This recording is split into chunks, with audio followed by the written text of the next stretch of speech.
주요 이슈 마켓 리더에게 들어볼 텐데요. 오늘 함께 하실 분 먼저 소개해 드릴게요. 삼성 자산운용 ETF 컨설팅 최창규 본부장입니다. 어서 오세요. 네, 안녕하세요. 네, 반갑습니다. 네. 자, 오늘 저희가 함께할 이야기는 무엇인지 그 주제부터 화면으로 만나보시죠. 변동성 장세, ETF 투자. 최근 워렌 버핏이 자산의 90%는 ETF에 투자하라 이런 말이 과거에 있었습니다. 네. 최근 1월에 토끼 랠리는 이어가지만 과거 변동성이 심했기 때문에 아직은 투자자들이 안심하지 못하는 상황인 것 같은데요. 자, 그러다 보니 ETF 투자에 관심이 또 쏠리고 있는 상황입니다. 왜 변동성 장세에서는 안전한 ETF가 관심을 끄는 건지 이것부터 좀 설명해 주세요. 네, 아마 이 방송을 보시는 분들 중에서 ETF가 뭔지 모르시는 분들도 계실 것 같아서 그럴 수도 있어요. 간단하게 설명드리면 네. ETF라는 것은 뒤에 F가 붙었기 때문에 펀드입니다. 펀드인데 상장돼서 주식처럼 거래되는 펀드다라고 생각하시면 되고요. 우리가 펀드 투자를 얘기할 때 왜 펀드 투자 하시나요? 라고 여쭤본다면 아무래도 내가 직접 투자하기 좀 껄끄럽거나 전문가에게 운영을 맡긴다든지 그런 형태다라고 생각하고 있는데 제일 중요한 것은 펀드는 분산 투자. 다양한 종목을 한 바구니에 담아서 결안이 한꺼번에 깨지지 않는 그런 효과를 노리기 때문에 펀드는 항상 분산 투자라는 관점에서 접근을 하셔야 되고요. 분산 투자하다 보니까 아무래도 하나 투자하는 단독 투자보다 변동성이라든지 리스크 관리에 이점이 있다라고 생각을 하실 수 있고요.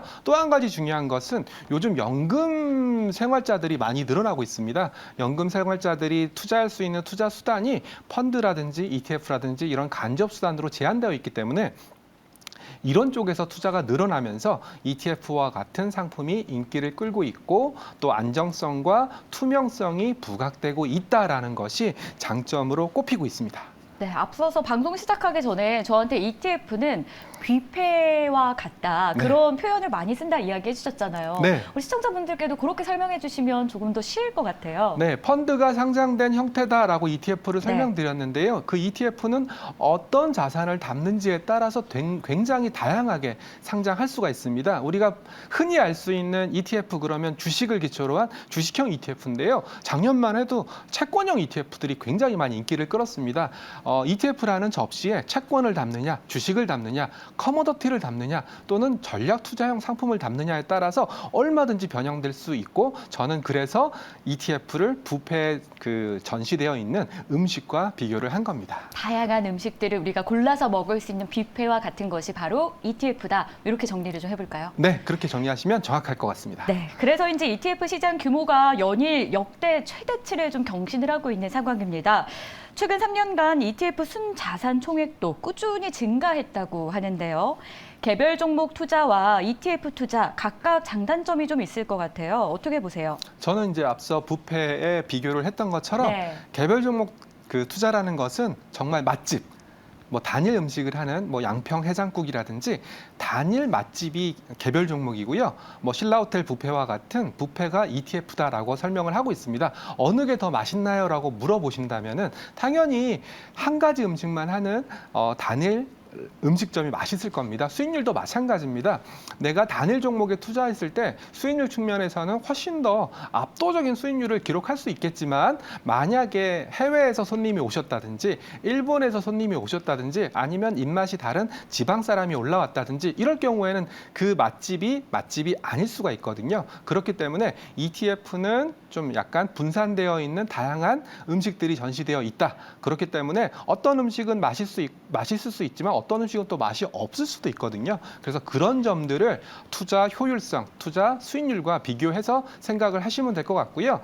올해 참 고민스러운 게 거의 대부분의 애널리스트들이 올해 장이 안 된다라고 얘기를 하셨었거든요. 근데 오히려 시장이 이렇게 강세를 보이고 있어서 최근에는 개별 종목의 성향이 강한 테마형 ETF들의 수익률이 상당히 좋게 나타나고 있습니다. 수익률 측면에서는 비교가 조금 어렵다 이렇게 판단을 하시는 맞습니다. 거죠? 네. 각각의 장단점이 뚜렷하기 때문에 비교 대상은 되지 않는다. 네, 그렇습니다. 네. 그런데 또 아까 말씀해 주셨다시피 채권 이 ETF에 지난해 관심이 굉장히 많았다고 들었어요. 네네네. 이 채권 ETF도 화제인데 그 이유가 뭘까요? 개인 투자자들이 주식시장에서 많이 넘어갔다고 해요. 아이러니하게도 네. 채권은 금리와 역상관입니다. 네. 금리가 올라가게 되면 채권 가격이 떨어지는 거고요. 또 금리가 떨어지게 되면 채권 가격이 올라가게 되는 건데요. 작년까지만 해도 금리 인상이 네. 굉장한 이슈가 되다 보니까 채권 가격이 많이 떨어졌습니다. 네. 이런 것들이 채권의 투자 매력을 높였다라고 생각할 수가 있고요. 또 제도 변화가 있었습니다. 채권 ETF는 만기라는 개념이 없이 3년물 채권 ETF, 5년물 채권 ETF는 그 3년, 5년을 계속 유지하는 방식을 쓰고 있는데요. 만기 매칭형 채권 ETF가 등장을 했습니다. 무슨 말이냐면 1년 동안 보유를 했을 때에는 채권을 갖고 있는 것과 똑같은 효과를 나타내는 그런 형태의 ETF도 채권 형태로 등장을 했기 때문에 이런 점들이 투자자들의 마음을 사로잡은 것 같습니다. 네, 투자자들의 성향이 참 다양하잖아요. 요즘 MBTI가 굉장히 유행하고 있는데 네. 혹시 본부장님 MBTI 검사해 보셨습니까? 저는 INTJ라고 하고 있습니다. INTJ였습니다. 네네. INTJ MBTI를 갖고 계신 분과 방송을 지금 계속 이어가 보고 있는데요. 네. 보수적인 투자자와 공격적인 투자자로 우리 주식시장에서는 뭐 네. MBTI를 비교한다면 좀 나눠볼 수 있지 않을까 싶어요. 이런 투자자들에게 주목하면 좋을 ETF 상품이 있을지 그 대상에 맞게 좀 이야기해 주실 수 있을까요? 네. 저는 그렇게 나누지는 않고요. 네. ETF를 오래 하다 보니까 모아가는 투자자. 이 ETF를 내가 한 10년 동안 모으면 나는 은퇴할 수 있어. 나는 이 ETF 모아서 은퇴할 거야. 이렇게 모아가는 네. 투자 형태의 ETF와 그렇지 않고 그냥 트레이딩 목적, 사고 팔고 하는 목적의 그런 투자자로 구분을 할 수가 있습니다. 참고로 모아가는 투자자는 제가 앞전에 말씀드렸던 연금 계좌에서 아마 ETF를 매매하시는 분들일 것 같고요. 그리고 트레이딩 목적으로 매매하시는 분들은 일반적으로 ETF를 매매하시는 분들이다라고 생각을 하고 있습니다. 아무래도 한국 투자자들은 좀 아이러니한 건데요. 한국 주식이나 한국 자산에 대한 믿음이 약합니다. 오히려 미국, 특히 S&P 500이나 나스닥 100 그리고 미국 성장주 이런 것들에 대한 믿음이 강하기 때문에 모아가는 투자자들은 주로 미국 자산에 대해서 주로 모아가는 투자를 하고 있고요. 그렇지 않은 투자자들은 한국물이라든지 아니면 최근에 급등세를 연출했던 커머더티라든지 이런 쪽으로 좀 트레이딩 목적으로 많이 쓰고 있고 뭐니 해도 한국에서는 파생형 ETF, 레버리지, 곱버스, 인버스 이런 ETF들이 많다 보니까 또 이런 ETF들도 트레이딩 목적으로 많이 쓰고 있다라고 분류를 하고 있습니다. 네. 어떤 시청자분께서 ETF는 적금이죠라고 이야기를 하시는데 이 맞습니다. 말에도 동의하세요? 모아가는 투자입니다. 그렇기 때문에 네, 그래서 저는 그런 말들을 너무 좋아합니다. ETF를 네. 적금이라는 표현하는 네네네네. 것 자체를요. 네네네. 뷔페이다, 네. 적금이다, 네. 안정적으로 좀 모아갈 수 있다. 이렇게 네. 좀 정리를 해볼 수 있을 것 같습니다. 자, 앞서 얘기한 채권 이야기를 한 번 더 해볼 수밖에 없을 것 같아요. 채권이 아무래도 좀 트렌디했다라고 한다면 이것 말고도 ETF가 좀 섹터별로 묶여 있는 상품들도 있잖아요. 네, 그렇습니다. 뭐 2차 전지 관련했다거나 네네네. 반도체, 자동차 어떤 트렌디한 게 있을지 좀 추가적으로 소개를 좀 해주세요. 네, 제가 2021년에 삼성자산으로 이직을 해서 왔는데요. 네. 그때까지만 해도 메타버스였습니다. 네, 아. 메타버스가 굉장히 선풍적인 열풍을 끌었고요. 아무래도 메타버스가 한국에서 인기를 끌었던 이유가 한국이 제일 잘하는 게 컨텐츠지 않습니까? 그러면서 컨텐츠 열풍과 메타버스가 결합하면서 굉장한 열풍을 이끌었었는데요. 최근의 트렌드는 제가 리서치를 좀 많이 하다 보니까 로봇인 것 같더라고요. 최근에 CES에서도 로봇이라든지 최근에 보스턴 다이나믹스라는 로봇개를 만드는 회사도 이제 사람 모양으로 팔까지 달린 로봇개를 만들었었거든요. 그만큼 기술의 발전이 이루어지다 보니까 로봇 산업이 최근에 가장 핫한 트렌드다라고 보고 있고요.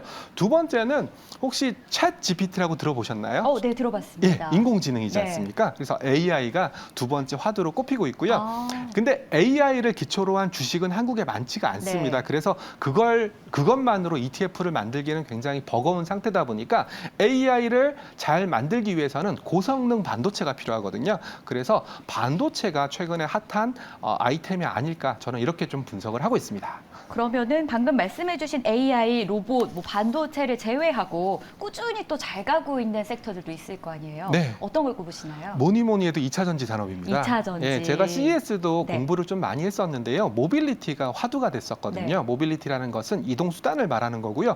뭐 로봇 같은 경우에도 이동을 하려면 뒤에 배터리가 붙어야 되지 않습니까? 그런 걸 보면서 역시 뭐니 해도 2차 전지가 ETF도 마찬가지고 개별 종목으로 투자하시는 분들도 동의하실 텐데요. ETF 입장에서는 2차 전지 산업 그리고 타이거는 2차 전지 테마 이런 ETF들이 좀 어떻게 보면 스테디셀러다라고 판단하고 있습니다. 아, 네. 그렇다면 안정적인 수익을 노릴 수 있기 때문에 안정형 투자 성향을 가지신 투자자분들이라거나 아니면 변동성 장세에서 나는 조금 쉬어가고 싶다, 좀 숨고르기를 하고 싶다 이런 분들은 ETF에 관심을 좀 가질 수밖에 없어 보입니다. 네. 그래서 좀 유의해야 될 부분도 같이 체크가 필요할 것 같아요. 어떤 점을 저희가 좀 유의해서 가져갈까요? ETF는 좀 호흡이 길으셔야 됩니다. 아, 네, 장기로요? 호흡이 길으셔야 된다는 말의 의미가 뭐냐면 아무래도 ETF는 여러 종목을 섞어서 투자를 하다 보니까 내가 원하는 수익률이 단시일 내에 형성되지 아, 네. 않을 가능성이 있고요. 또 한 가지 또 단점이 뭐냐면 내가 원하지 않는 종목이 들어갈 수도 있어요. 그 묶여있는 그 상품 그렇습니다. 안에서요. 예, 네. 예. 그렇기 때문에 좀 긴 호흡이 필요하고 그리고 꼼꼼하게 그 ETF에 들어가 있는 종목들이라든지 이런 것들을 PDF라는 이름으로 날마다 공시를 하거든요. 그래서 내가 원치 않는 종목, 나는 이런 종목들은 이런 테마와 어울리지 않아, 이런 산업과 어울리지 않아, 이런 종목단까지 꼼꼼하게 체크를 하셔서 투자를 하셔야지 뭐 ETF도 리스크를 좀 줄일 수 있다라고 판단하고 있습니다. 네, 최근 인터뷰하셨던 기사를 좀 봤는데요. ETF가 10년 내에 공모 펀드를 대체할 것이다. 이런 이야기를 하셨더라고요. 네. 그 이유가 뭔지 궁금해요. 앞으로 뭐 투자자들이 ETF를 더 주목하게 될 것이다. 이렇게 네. 예상하시는 건가요? 저는 애널리스트 출신이고요. 네. 파생 상품을 담당했던 애널리스트인데 애널리스트가 분석을 할 때 가장 많이 참고하는 게 미국입니다. 네. 아무래도 금융 선진국이고 우리보다 몇 년 앞서가니까 미국 시장의 변화를 가장 먼저 캐치업해서 그걸 한국 시장에 도입하는 그런 로직이 가장 일반적인데요. 실제로 이런 공모펀드의 ETF화는 미국에서 이미 이루어지고 있습니다. 네. 미국에서 ETF가 전체 시가총액의 10% 수준까지 커 나갔던 상황이고요. 아울러서 공모펀드가 ETF로 바뀌는 그런 움직임들도 형성되고 있습니다. 미국의 사례고요. 근데 미국에서 일어났던 이러한 변화들이 한국에서도 동일하게 이루어지고 있습니다. 참고로 한국에서는 전체 시가총액의 1% 정도밖에 아직 ETF가 못 미치고 있기 때문에 공모펀드의 ETF화 그리고 ETF의 성장은 미국 사례에서 저는 참고를 하고 있고요. 가장 큰 그 근간은 뭐냐면 저는 연금 계좌라고 판단하고 있습니다. 연금 계좌에서 과거에는 펀드 중심으로 투자를 했다면 이제는 내가 ETF를 통해서 내 노후를 보장하겠다라는 의지가 강하게 피력되고 있기 때문에 이런 두 가지 상황들을 아울러서 공모펀드 시장을 ETF가 능가할 거다. 그리고 ETF 시장은 좀 더 커질 거다라고 생각을 하고 있는 겁니다. 네, 그 기간을 10년 정도로 보신 거고요. 네네. 그러면- 그때까지 제가 뭐 근무할지 안 근무할지 모르겠지만 뭐 미국의 사례라든지 네. 최근에 성장 속도를 봤을 때는 10년도 안 걸릴 것 같아요. 조금 더 당겨질 수도 있다고 생각하시는 거세요? 네네네. 앞서서 뭐 1%도 안 된다라고 하셨잖아요, 점유율이. 네. 그러면은 뭐 방금 예측하신 10년, 그리고 10년보다 안쪽으로 이 시기가 당겨질 수도 있는데 퍼센테이지도 좀 올라갈까요? 아마 저는 작년이 ETF 20주년이었거든요. 네. 그래서 거기서 제가 향후 10년의 비전을 얘기했는데요. 네. 저는 한 10년까지는 300조 정도. 지금 참고로 지금 ETF가 80조거든요. 80조인데 84조인데 300조까지. 네네. 그 정도까지 보고 있습니다. 네. 그럼 저희가 마지막으로 좀 여쭤보고 싶은 게 있습니다. 네. 올해 검은 토끼의 해인데요. 올해 유망하다고 생각하시는 키워드가 있거나 투자할 ETF 선정 시 좀 저희가 주목해야 될 키워드가 있을까요? 네. 그래서 삼성자산이 레빗이라는 네. 6가지 스펠링으로 만들어 봤고요. 참고로 제가 토끼띠입니다. 아. 네, 그래서 제 밑에 있는 팀장들이 네. 심혈을 기울여서 만들었더라고요. 그래서 소개해 주시죠. 레빗이니까 R은 신재생입니다. 아무래도 러시아 우크라이나 전쟁이 터지면서 전통적인 화석연료 가격이 막 네. 변동성을 크게 보였지 맞아요. 않습니까? 말미암아 이제 신재생 에너지가 좀 각광을 받을 거다라고 생각을 해서 R은 신재생으로 꼽고 있고요. A는 아실 거예요. 제가 방금 설명드렸었죠. AI, 인공지능이 A에 해당되는 거고요. 그리고 B는 본드, 채권이고요. 그리고 또 하나의 B는 비욘드 코로나. 리오프닝이죠. 리오프닝 관련된 거. 그리고 I는 인컴. 그리고 마지막으로 T는 테크 폴리틱스라고 해서 혹시 반도체 전쟁 들어보셨죠? 미국과 중국에. 네. 만약에 중국에 있는 반도체 회사가 미국에 있는 반도체 회사 사겠다. 그러면 미국 정부가 허용할까요? 안 할 것 안 같습니다. 하죠. 이게 바로 기술 정치학입니다. 그래서 마지막 T는 이런 기정학이 각광을 받을 거다. 그래서 기간 산업이라고 할 수 있는 반도체라든지 아니면 뭐 그 방위 산업이라든지 방산이라든지 이런 것들이 여기에 해당되는 내용입니다. 뭐 신재생 AI, 채권, 리오프닝 요 정도 얘기해 주셨는데요. 네. 이 레빗을 제외하고는 뭐 추가로 저희가 주목할 키워드는 따로 없을까요? 오히려 저는 네. 요즘 같은 국면에서는 정석 플레이가 아, 정석 플레이. 예. 참고로 ETF의 정석은 국영수입니다. 국어에 해당되는 그 ETF 투자 철학은 네. 대표 지수입니다. 최근에 이 대표 지수를 투자하는 개인 투자들이 많아졌고요. 네. 어느 나라 대표 지수냐? 인도, 인도요. 베트남 뭐 이런 나라들 대표 지수에 투자하는 투자들도 많이 늘어났기 때문에 가장 기본적인 철학은 국영수다, 국어는 대표 지수다 이렇게 생각하시면 될 것 같습니다. 네, 오늘 이 시간 함께하면서 ETF에 대해서 저희가 조금 더 알아가고 또 식견이 넓어지지 않았나 이런 생각이 듭니다. 오늘 마켓 리더에게 듣는다는 삼성 자산운용 ETF 컨설팅의 최창규 본부장과 함께했습니다. 오늘 말씀 고맙습니다. 네, 감사합니다.